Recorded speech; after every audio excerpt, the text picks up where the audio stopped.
So you've left your narcissist and you still want to go back. You still have these thoughts and feelings of, I love this person. This person was like someone that we really connected. We really engaged. We really were like soulmates. We were soul ties. We're these kindred spirits that are just meant to be. And you have this draw and you have this feeling of wanting to go back. Sometimes it feels like it's crazy. Sometimes it feels like you're just going insane with the thought and the concept that you can't live your life apart from the narcissist. And over a period of time, you'll start to doubt yourself. You'll start to question. You'll start to wonder, why am I even thinking this way? Like, if I really think about it, this relationship was really toxic. It was really bad. Like, this person yelled at me. They raged out at me. They had road rage. They like screamed at me in the car and in the house, in front of the kids, in front of our friends and family. Like, why would I want to go back to that?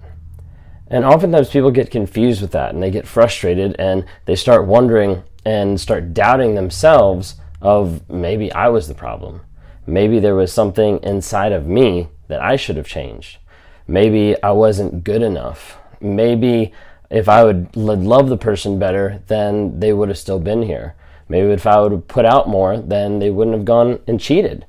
Maybe I need to adjust my tone. Maybe I needed to adjust my approach. Maybe I needed to go to counseling with them. Or maybe I should have stuck with counseling longer. Or maybe it just was all my fault.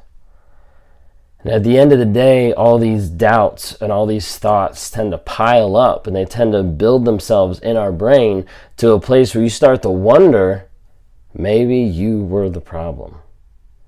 See, that's what happens in a toxic relationship, with a relationship with a narcissist, is their goal is to look out for themselves. And whenever they're in the process of lying, gaslighting, manipulating, and someone starts bringing awareness to that, and they might get caught or they might get called out, step one is typically to gaslight the other person, to make them feel crazy for believing the truth, to make them feel crazy for saying, hey, I just saw you do this. And the narcissist is like, no, you didn't. Like, I don't know what you're talking about. Like, that did not happen. Convincing someone that an actual physical real life event that happened never happened is often what a narcissist will do. It creates chaos. It creates confusion. It creates frustration. And slowly over time, gaslighting, manipulating, and lying starts placing a lot of bonds around another person. Now, when I'm talking bonds around another person, I'm talking about the things that that person believes about themselves or the relationship that are not true. These develop into what we call trauma bonds. Trauma bonds where you're attracted, where you want to go back, and where you want to be involved with someone that you know or that you're thankful that you've left, but that pull is still there.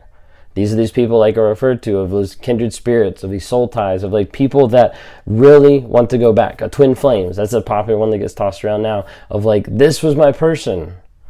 But all these things add up and you're like, maybe I'm the problem. Maybe I was wrong.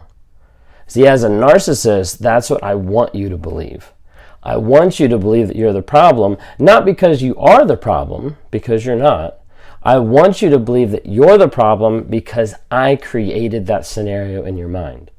I created the concept in your mind that you're not good enough, that you're not pretty enough, that no one's going to date a mom with a child, that no one is going to be with you, that you don't deserve love, that you're not capable of that you're too old, that you're too fat, that you're too ugly. Whatever it might be, a narcissist is going to come and is going to put those bonds on you, building a trauma bond.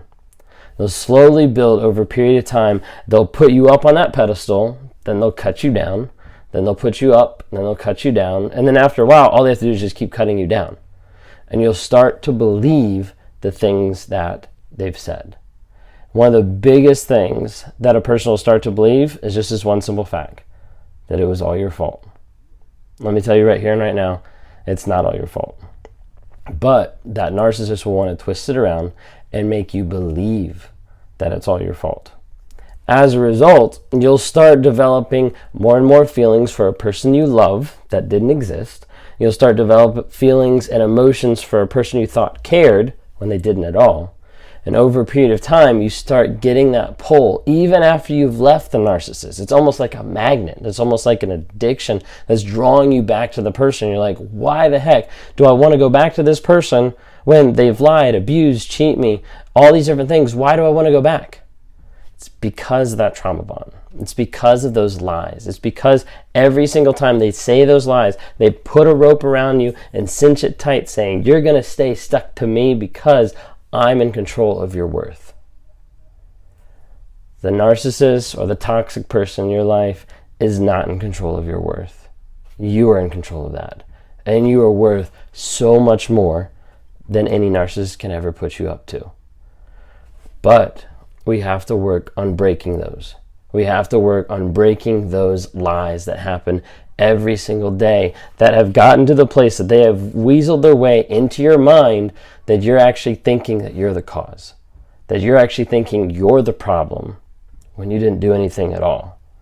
Or maybe what you suffered from was reactive abuse and the person drove you to the edge and that's why you yelled back. But that's not you. That's not actually what happened. So with these bonds, with these crazy feelings of I want to go back to the person, you have to start breaking them. You have to start thinking, how do I break that bond? So it could be the idea of thinking that you're not good enough. Okay, why aren't you good enough? Well, I don't think I'm good enough because the narcissist didn't show love and affection.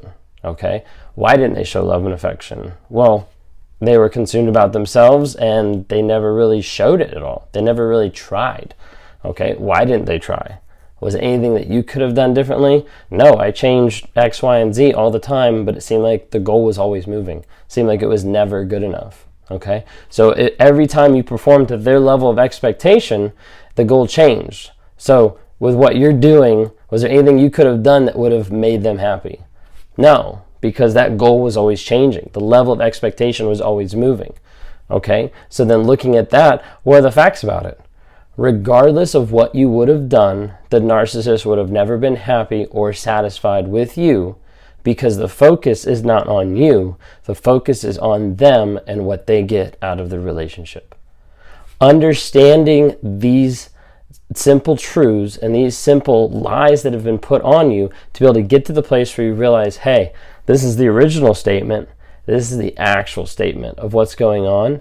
When you start learning how to work through those line by line, one by one, to a place where you can believe the truth based on the facts and based on what's actually happened, that's how you start to set yourself free. That's how you start to focus on growing yourself to be a better person that's free from trauma, that's free from the narcissist, that's free from the bonds that they've wrapped around you, and you can live a life that's healthy and living the best life you can possibly live. If you like what you see here, follow me. If you're listening on podcasts, on Spotify, thank you so much for supporting.